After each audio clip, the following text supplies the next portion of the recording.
Hello, and welcome to the second episode of our Protection podcast series in association with Royal London.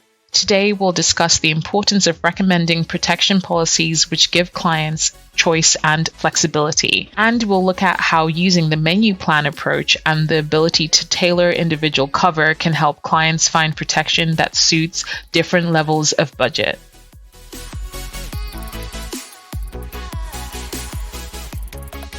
Hello, and today I'm joined by Shelley Reid and Gregor Sked from Royal London. So if you two would like to give another quick introduction of yourselves, I know that you already did a more in-depth in episode 1, but for those who might have skipped over it for some reason, that would be nice to know. So Shelley, go ahead.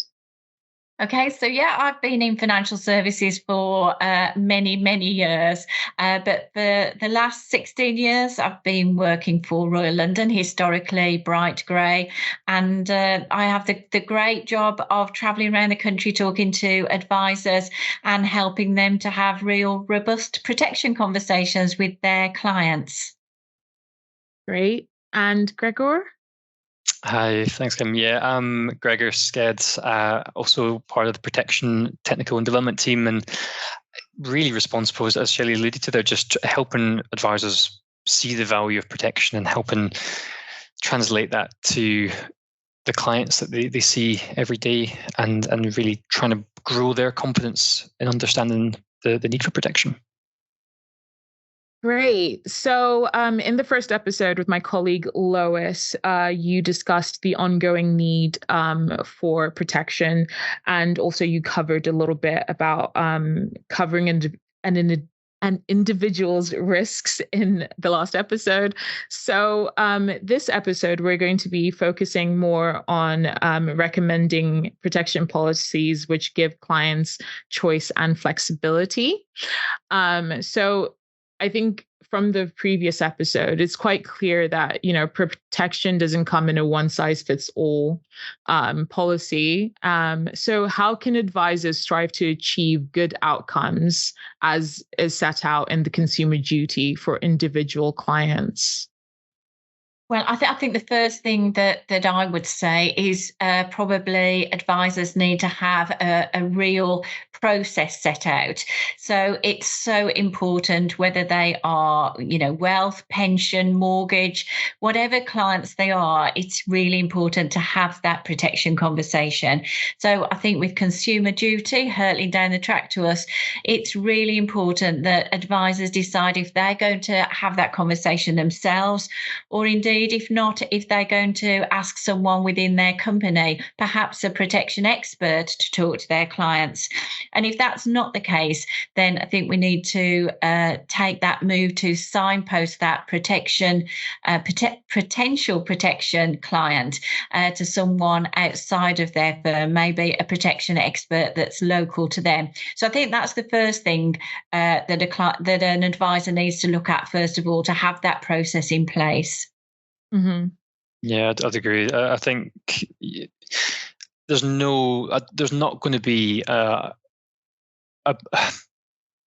don't think the FCA are any longer are going to take the approach of no protection conversations happening. I think the little mantra that we've often referred to is write it, refer it, don't ignore it. There's no place now for ignoring protection in conversations. And as Shelley said, if that's done with the advisor themselves, or if it's signposted to a protection specialist, the conversation needs to happen.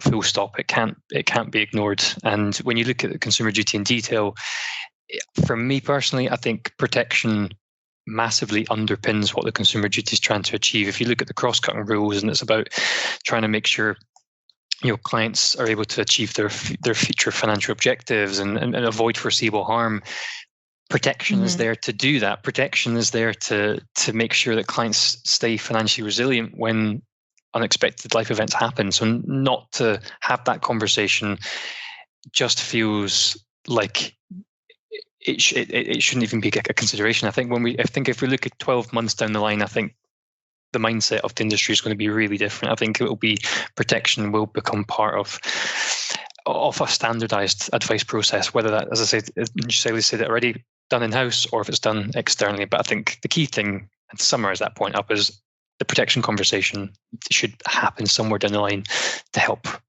clients have those good outcomes.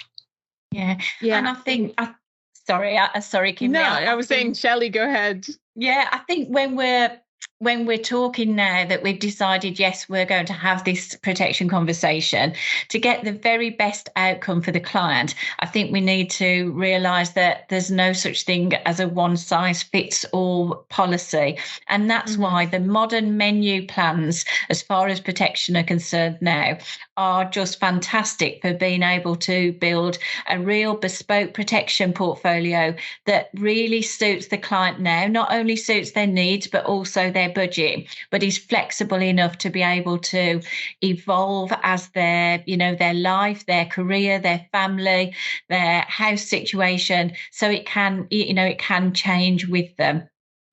Yeah, I think that's all sounds like pretty clear, and it sounds like something that should have always been, the way, right?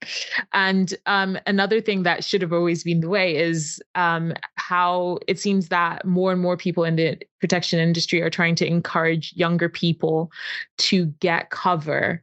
Obviously, for me, I was in my 20s, I wasn't thinking about protection, but now I see the importance. But does the cover evolve as, different life stages happen to you?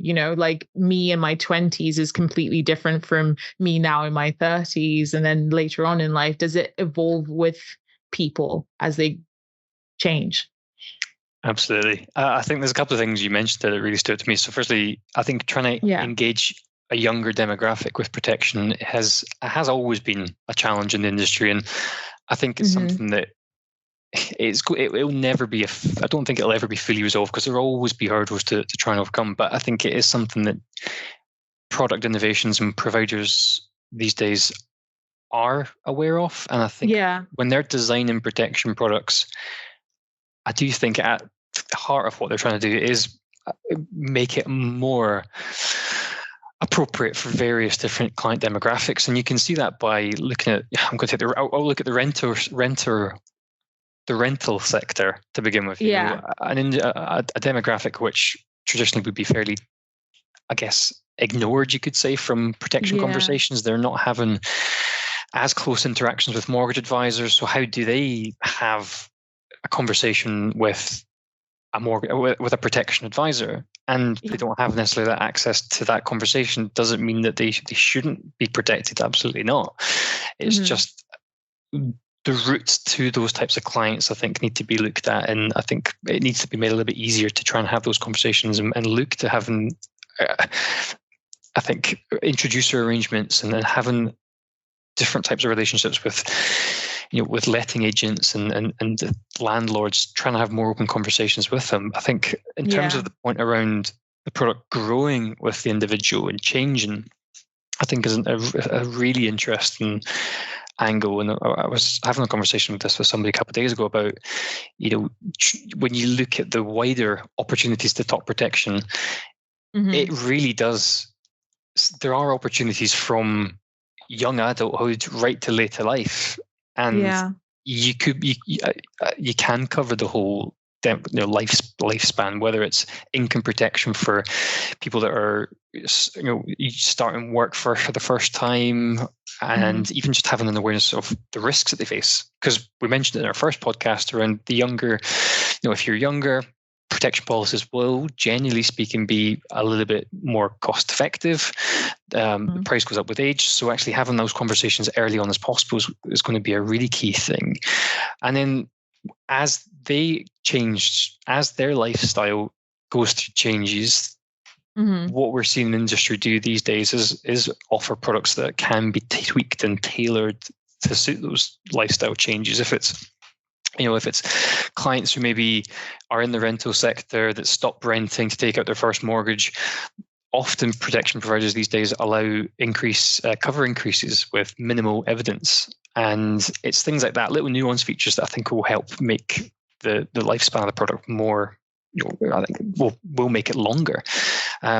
Flexibility, we mentioned a little bit a few minutes ago. And when you look at critical illness cover, I think one of the key flexibilities that I've been talking about recently, and I've experienced it as a new dad, is for clients that are looking at starting a family, what flexibilities do they have to look at covering their children in the future? So with a lot of critical illness policies these days, particularly looking at Royal London's critical illness offering, children's cover can be added or removed at any point in time with no medical underwriting. So while you may be having a conversation with a client when they're maybe in their early 20s, maybe first mortgage, they might not be thinking about starting a family. But if you're continuing that relationship with the client, and maybe 2, 3, 4, 5 years down the line, things change, they're looking at starting a family, maybe going through a remortgage, that's the point where actually being able to add and remove or tweak products to suit those lifestyles really is, I think, one of the brilliant parts of the protection these days, that flexibility is there.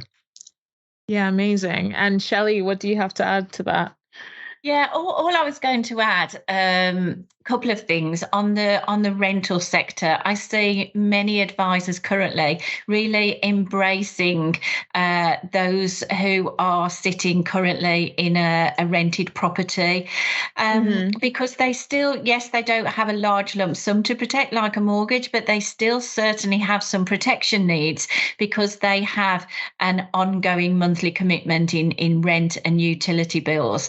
And from a protection point of view, such products as family income benefit and income protection provide monthly based income plans that are perfect really for protecting the needs and looking after, a family in the rental sector. So, most people in the rental sector have aspirations to buy their own home. So from an advisor point of view, it's a good area to get into because you can build a relationship with those clients while they are renting, ready for when they are looking to buy. And as Gregor said, many products on the market nowadays that are covering people in the rental sector can easily be flexible enough to be changed to suit their different housing situations.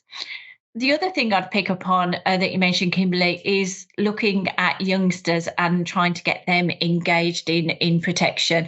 As you rightly said, when you're in your 20s, it's probably the last thing you're talking about because you don't think about getting ill or dying prematurely. No. But sadly, these things do happen. Yeah. From our point of view, it's a really good thing that we're seeing many advisors now talking about protection on social media. So whether it's Facebook or Instagram or LinkedIn, whatever it might be, there are many more advisors trying to reach youngsters via means of those social media sites. So again, I'd stress to your advisors, come to, us as protection providers to see what marketing assistance and help we can give you to promote your business and the need for protection. Yeah, I've even seen some on TikTok as well. Which is like we'll get there. We'll work our way in there sometime. Yeah, no, definitely get on there. I'm sure there'll be like billions of hits. My dancing could do with some improvement first, I think. You don't need to be that great. I like the talking videos, so that's fine. But apart from that, what approach do you think is taken when tailoring cover to clients at whatever stage they come to advisors? Shelley? Yeah, shall I pick that up then? I think I would encourage advisors to look at a menu plan as being a real way to provide bespoke protection for that particular client's lifestyle at that moment. So, we're looking at need and we're also looking at budget. So such areas as critical illness, for example, critical illness cover, can be not the cheapest cover to get because we know that the chance of making a claim is so high. But the modern protection menu plans will allow you to tailor that critical illness cover. So it could be that, a smaller amount of critical illness cover might be an option. Many people who take out critical illness cover at point of claim, that they don't repay their mortgage in full. They do much more fun things like going on holiday or buying, a car that they've always wanted, or indeed it could be used to take advantage of some, quicker private medical treatment. So all of those things can be maybe achieved with a smaller amount. So I see lots of advisors who aren't able, because of budget, to be able to cover the full amount of the mortgage, but they can provide maybe 12 months salary, which would certainly give those clients some choices if they sadly became critically ill. Gregor, is there anything you wanted to add to that? Yeah, I think you made a good point there. It's really about it doesn't always need to be the all singing, all dancing cover that is being taken out. A little bit of cover can still go a long way. And as we've already said, with protection these days being flexible, if things change over time, there's opportunities for increasing cover and trying and tweaking and tailoring it to suit. One of the areas that I've seen a lot of interest in is just a little sales idea about dentist appointments, and it kind of goes back to that flexibility.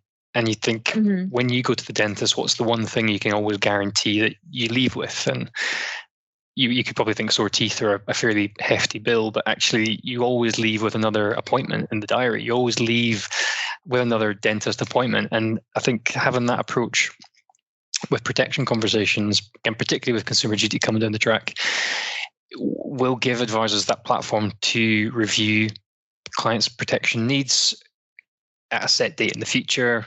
And just looking out for little parts of clients' lifestyles where particular nuances with providers can play a role. If it's maybe clients that I've just said before are looking at starting a family, is there opportunities to discuss children's cover? If clients are going through a divorce, is there opportunity to split joint cover, family income benefit policies, discussing new features? We've spoken in the previous podcast about value-added services. And these are all aspects of protection that when we are reviewing existing policies or looking at where tweaks and changes could be made, give advisors an opportunity to discuss. But I think it is just as you mentioned there, Shelley, about trying to just find something that is suitable for the clients and their budget. Yeah. Shelley? Yeah, the only other thing I'd add there when we're talking about building a bespoke protection sort of portfolio for a client, I think most advisors will be familiar, particularly if they've run a risk report, that the biggest risk facing most adults is not dying prematurely or even maybe getting diagnosed with a critical illness, but having something that will mean that they need to take a couple of months or more off work. And obviously the solution for this is to add some income protection. Now, Gregor, I think you'll agree, but both myself and you spend an awful lot of time talking to advisors about including some income protection. I think lots of advisors think that it's a very expensive addition to a menu plan, but there's no denying that because of the propensity to make a claim, then there is a premium added to that. But I'd urge advisors to really look at the menu plan and look at income protection and look at the low cost options that are available. So, for example, tweaking the deferred period can have a big impact, tweaking the length of the policy. So it may well be that a client doesn't need to have income protection up to retirement age. They might need to have income protection up to their early 50s, for example, or when their children are financially independent. And also remember, out on the market today are different levels of cover. So you can have a benefit period, which is for the whole of the policy, or indeed now with Royal London, for example, you can choose a payment period of 1, 2, or 5 years. and they still provide very valuable sleep at night cover. I think the 5-year one, particularly, in my opinion, gives clients a chance, particularly if they were diagnosed with a serious or critical illness, to get through treatment and have some time to recover and make some decisions. So I'd urge advisors to, have an in-depth look at income protection, because there is really something that will suit all budgets. Mm-hmm. And when you've got the cost of living crisis not going away, I think that gives an even bigger opportunity to discuss future-proofing cover. And by future-proofing, I'm really referring to indexation. If we want to make sure that the value of policy is still relevant in 5, 10, 15 years time, when the cost of living is just going to keep going up, what better way to do that than to consider indexation and indexing income-based policies? There's, it's a great way to keep it in line with the value of the cost of living, really. Yeah. And I think you just mentioned, Gregor, that family income benefit. I mean, family income benefit is without doubt my favourite insurance product. I think it's a brilliant product, and for any advisors who aren't familiar or maybe have forgotten about it because it's not that in vogue at the moment, I'd urge you to revisit and have a look at family income benefit. For most families, it's the most cost-effective way to get some critical illness, particularly, into their protection portfolio. So well worth a look. So I think finally you've covered quite a bit about the benefits of tailoring cover. But are there any others that you may not have touched on that would help advisors to understand the importance of tailoring, as opposed to just trying to have like a standard package that they might shell out because it's easier or less, difficult to examine each individual client? Shelley? Yeah, I think the thing that I would say is that to ask advisors to compare a traditional approach maybe to a multi-benefit menu plan, not just as far as premium is concerned, because we have many examples that for a very similar premium, we can provide a whole range of covers, maybe not such a high sum assured, but again, I'd urge advisors to not just look at the premium, but also the potential number of claims.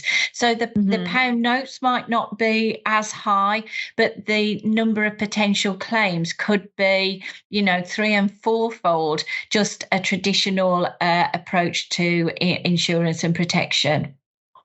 Actually, doing that is a really good way to. It actually brings us nicely onto another angle, which is, again, we've mentioned it quite a lot about consumer duty and focusing on customer outcomes and achieving good customer outcomes. When you're comparing traditional protection, which I think the industry has really been built on, thinking of protection as a mortgage protection or a bit of life or critical illness. And if you compare that to the menu approach, where, as you said, there are multiple opportunities to make a claim, there can be smaller amounts of cover, and there could be the inclusion of income protection, family income benefits all in one plan. I think it's really worthwhile comparing what outcomes clients can get through the menu approach and the flexibility that brings versus the outcomes clients can get through these more traditional protection approaches. And you think, what protection is there to do? Protection is there to help clients maintain their lifestyle, repay debts if there's a death or serious illness. And slightly some of the more traditional protection methods, looking at life-only policy, is that really going to give clients the outcome that they need to be able to maintain the standard of living? Yes, it might let them repay a significant debt, but lifestyle costs, are we factoring that into the advice? So I think the menu plans, multi-benefit protection solutions, I think they will go a long way to trying to help what the consumer duty is trying to bring in, which is about giving customers good outcomes at the end of the day, really. Yeah. Yeah, covering both bases. For advisors, it ticks off the consumer duty, and for the consumer, they actually get what they need, which ultimately is the most important thing. Well, thank you both for joining me today, and I hope you all enjoyed it. Thank you so much. It was great to be on, Kim. Thanks. Join us next time for episode 3, where we'll discuss whether clients can be put off by the protection application process and what advisors and providers can do to make this easier. In the meantime, you can find tips and resources to help with your protection conversations at advisor.royallondon.com/safe hands. See you next time.